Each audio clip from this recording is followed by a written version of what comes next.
Afinal, será que vale a pena fazer uma residência multiprofissional?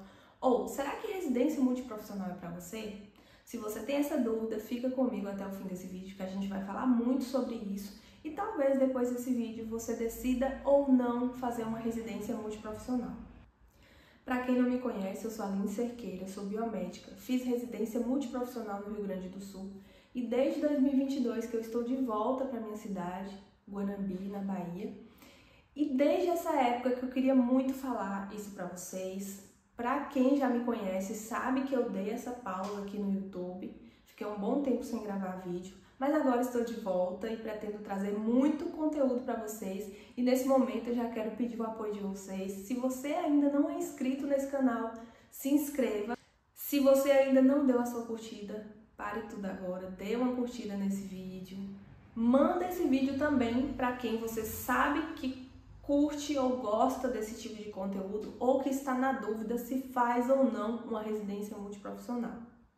E eu peço que se você chegou a esse vídeo com essa dúvida, você pega um papel, uma caneta ou um lápis e anote todos os pontos que a gente vai tratar aqui para que você possa ter uma visão muito mais clara. É muito mais do que definir se a residência é boa ou ruim, se ela vale a pena ou não, mas sim se ela faz sentido para você, certo?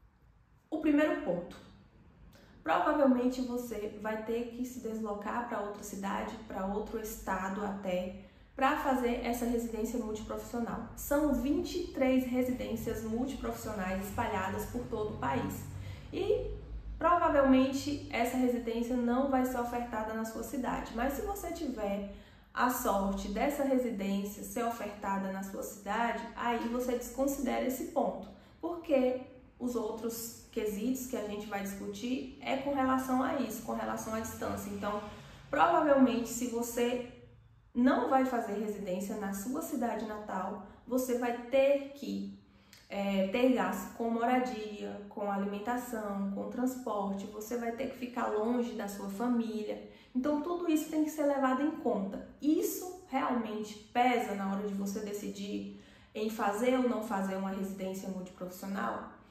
E eu já digo para vocês que alguns pontos que eu colocar aqui podem pesar positivamente ou negativamente a depender da sua realidade, tá? Então, nesse caso, por exemplo, em que a residência era em outro lugar, isso não pesou negativamente para mim. Isso foi até uma vantagem, não que eu quisesse ficar longe da minha família, mas porque eu queria ter uma experiência de morar em outro lugar, ter contato com uma cultura totalmente diferente. Então, isso para mim foi algo que pesou bastante positivamente na hora de decidir fazer uma residência e escolher a residência que eu queria fazer. Então, morar no Rio Grande do Sul para mim foi uma experiência incrível e eu quis essa experiência. Então, por isso que eu digo para vocês, cada ponto aqui tem que ser avaliado de acordo com os seus objetivos. Então, para outra pessoa, isso não faz sentido ela fazer uma residência porque ela quer conhecer um lugar diferente. E tá tudo bem, cada um tem um objetivo diferente e tá tudo certo. O segundo ponto é a bolsa. A bolsa, ela tá no valor de R$4.000 atualmente. Na época que eu fiz a residência, era R$3.300, mas você tem que levar em consideração que não são R$4.000, então o pessoal pega muito nesse ponto de que você faz uma residência para ganhar R$4.000, no final das contas não é 4.000 e ainda assim você tem que gastar com aluguel, você tem que gastar com transporte, você gasta com 1.001 coisas, então no fim das contas você não ganha quase nada e não é bem assim, tá? Claro que você tem que avaliar muito o custo de vida da cidade em que você vai fazer essa residência, mas gente, vamos pensar comigo, vamos ser sinceros e realistas. Qual é esse recém-formado que vai conseguir um emprego que pague R$4.000? Eu digo para vocês com toda sinceridade, na minha cidade, nem os mais experientes estão ganhando esse valor. Eu recebi proposta para ganhar um salário assim que eu cheguei da residência para trabalhar nas análises clínicas. Claro, eu estou me referindo às análises clínicas, que é a área mais comum que o biomédico pode trabalhar. Então, eu não estou falando de outras áreas, mas hoje em dia tá difícil você ganhar R$ 4.000 na iniciativa privada e também no serviço público. Então, R$ 4.000 para mim, não sei para você, isso aí é você que vai ter que avaliar, é um valor relativamente significativo. R$ 4.000 não é qualquer pessoa que ganha hoje em dia. E o terceiro ponto, que muitas pessoas batem na tecla de que residência não vale a pena por conta disso, é que a residência é temporária. E claro, isso não tem o que discutir, gente. Não tem como dizer para você que isso é um ponto positivo, porque não é. A residência ela vai acabar daqui 2 anos. Então, se você busca estabilidade financeira, estabilidade profissional, infelizmente a residência multiprofissional não é para você, porque logicamente daqui 2 anos ela vai acabar. E muita gente pega nesse ponto porque diz que é perda de tempo estudar para uma residência que vai acabar daqui 2 anos, sendo que você pode muito bem estudar nesse período para um concurso público que é vitalício. Aí eu preciso discutir isso com vocês e vocês vão ter que analisar muito criticamente esse ponto, porque se você tem o objetivo de ter estabilidade, realmente não faz sentido você fazer uma residência multiprofissional. Mas pegando o meu caso, que eu queria ter, e aí eu já falo de outro ponto, que é ter contato com outras áreas, eu queria ter uma experiência diferente. Então, se eu estudasse logo que eu me formei para um concurso público e começasse a trabalhar nesse concurso, eu não ia ter como fazer uma residência.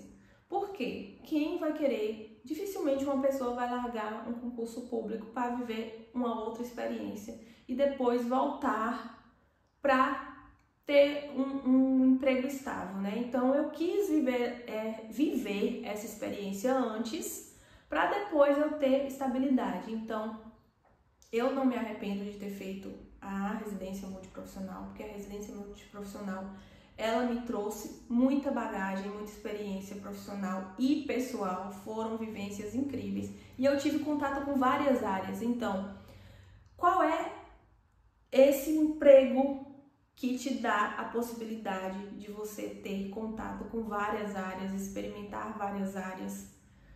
Não existe, tá? Então, durante a residência eu tive contato com vigilância epidemiológica, análise ambiental, então eu tive contato com a vigilância ambiental, trabalhei nessa área de análise, claro, como residente. Tive contato com CCIH no hospital, né? E no CCIH a gente tinha contato com vários setores do hospital. Tive contato com laboratório de biologia molecular, de bacteriologia. Tive contato também com a Secretaria de Saúde, lidando diretamente com usuários do SUS. Trabalhei na linha de frente da Covid-19, fazendo coleta de suave, trabalhando com toda a parte de armazenamento, todo o fluxo de amostras e tudo que vocês pensarem aí da parte de vigilância epidemiológica, trabalhando com dados também. Então, assim, eu tive contato com várias áreas e eu não me arrependo de ter feito residência multiprofissional, faria novamente se fosse o caso. Mas você pode muito bem chegar para mim e falar: Aline, esse não é o meu objetivo, eu já sei o que eu quero da minha vida, eu já sei qual área que eu quero seguir, eu não tenho dúvida quanto a isso, eu não quero ter contato com outras áreas. Então, a residência, nesse sentido, não é útil para você, porque se você já sabe o que você quer, se você quer ter estabilidade, então não faz sentido você fazer uma residência multiprofissional, tá?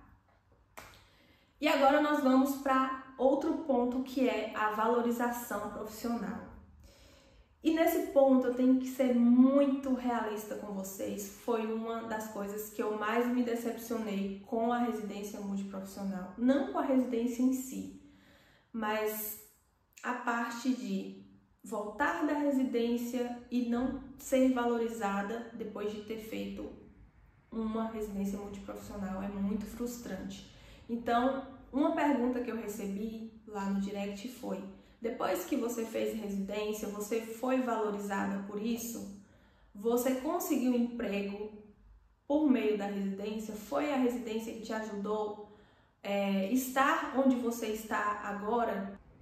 Então, nesse ponto, eu preciso ser muito sincera com você. Se você está fazendo uma residência multiprofissional ou tem vontade de fazer uma residência por valorização profissional, eu peço que você reconsidere, porque infelizmente você não vai ser valorizada por ter feito uma residência multiprofissional, assim como eu não fui valorizada também.